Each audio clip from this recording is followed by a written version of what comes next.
Le mouvement démocratique Solidarność présente le film Poutine, la corruption, partie 2. Timchenko. Le premier business commun de Poutine et Timchenko a commencé en 1991. Alors, le futur président travaillait avec le maire de Pétersbourg, Sobchak, et dirigeait le département des relations extérieures. Je connais Timchenko depuis longtemps, de l'époque travaillant à Pétersbourg. Nous avions reçu à Pétersbourg l'autorisation de vendre à l'exportation des métaux et des produits pétroliers en échange de nourriture. Il avait été fondé, la compagnie Golden Gate, par les actionnaires dont le département des relations extérieures, c'est-à-dire Poutine, et les structures de Timchenko. La compagnie a vendu 100 000 tonnes de produits pétroliers. Cela représente 10 millions de dollars environ, mais aucune nourriture n'est parvenue à Pétersbourg. Le contrat avait été signé, seul Dieu sait avec quelle société. Il était évident que c'était des sociétés bidons, éphémères. Les licences étaient données par notre comité de relations extérieures, c'est-à-dire par Poutine. Il n'avait pas le droit de donner de telles licences et la marchandise a été envoyée là-bas, à l'étranger. Par contre, la nourriture n'a pas été livrée ici. En 1999, Timchenko émigre en Finlande. À ce moment-là, il était un trader inconnu. D'après les données de l'inspection fiscale finlandaise, ses revenus étaient seulement de 327 000 euros.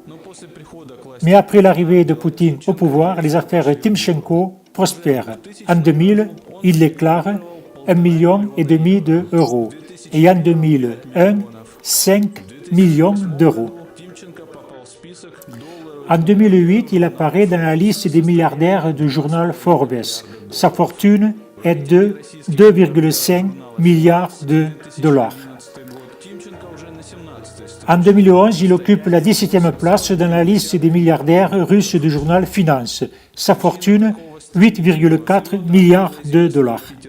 Les raisons de l'envol de ce businessman inconnu de Pétersbourg sont l'export massif du pétrole et des produits pétroliers. Futur citoyen finlandais qui paye aussi ses impôts en Suisse, il contrôle plus du tiers de l'export du pétrole russe.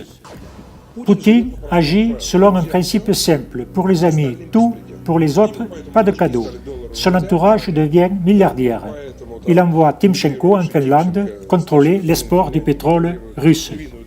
Timchenko va principalement contrôler l'export de pétrole des compagnies d'État russes, Rosneft et Gazprom, également celui de Surgutneftegas.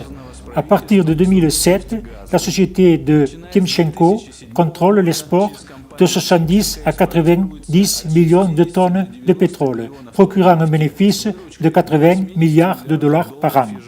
L'export du pétrole des sociétés d'État est la prérogative exclusive du président et du gouvernement. Sur quelle base Timchenko a obtenu le droit d'exporter les pétroles d'État? Cela reste à expliquer. En outre, Timchenko avec Kovalchuk sont parmi les actionnaires les plus importants de la Banque de Russie, qui contrôle les actifs qui étaient anciennement la propriété de Gazprom. Comment Timchenko a pu obtenir pratiquement gratuitement le contrôle de ces compagnies? Mais ce n'est pas tout. En 2010, Gazprom a vendu à Timchenko et Kovalchuk les paquets d'actions de la société Novatek pour un prix inférieur de 1 milliard de dollars au prix du marché. Gazprom a ainsi perdu 1,2 milliard de dollars et les deux businessmen proches de Poutine les ont gagnés, dit la journaliste. Ce milliard de 100 millions a été partagé entre Timchenko et Kovalchuk, dit ce journaliste. En 2010, Poutine a signé un oukaz offrant à Novatek, contrôlé par Timchenko, la réserve gigantesque de gaz en Sibérie, au nord de Yamal, réserve estimée à 2,6 trillions de mètres cubes. Cela correspond à une exportation de gaz russe vers l'Europe pour une période de 18 ans. Par cette décision, Poutine a violé d'une manière grossière la loi sur les ressources naturelles du sous-sol, qui dit que seules les compagnies d'État peuvent exploiter le plateau continental. Poutine à la tribune. Il faut obtenir que la loi soit respectée par tous les citoyens de Russie. Pour plus de détails, regardez le site www.poutine-itogi.ru.